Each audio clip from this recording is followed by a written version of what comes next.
बेटियों का भाग मैया तूने कैसा बनाया है। बेटियों का भाग मैया तूने कैसा बनाया है।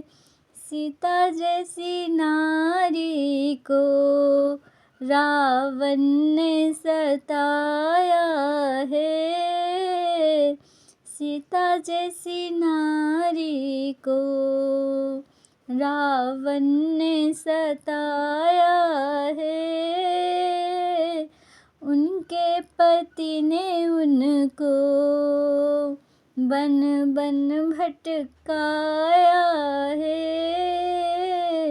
बेटियों का भाग मैया तूने कैसा बनाया है। अहिल्या जैसी नारी को इंद्र ने सताया है। उनके पति ने उनको पत्थर का बनाया है। बेटियों का भाग मैया तूने कैसा बनाया है। द्रौपदी जैसे नारी को कौरवों ने सताया है। उनके पति ने उनको देखो दाव पे लगाया है।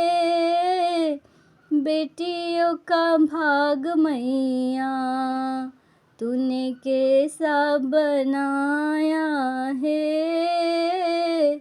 मीरा जैसी नारी को राणा ने सताया है। उनके पति ने उनको प्याला विष का पिलाया है। बेटियों का भाग मैया तूने कैसा बनाया है। कलयुग के नारी को दहेज ने सताया है। उनके पति ने उनको देखो जिंदा जलाया है। बेटियों का भाग मैया तूने कैसा बनाया है।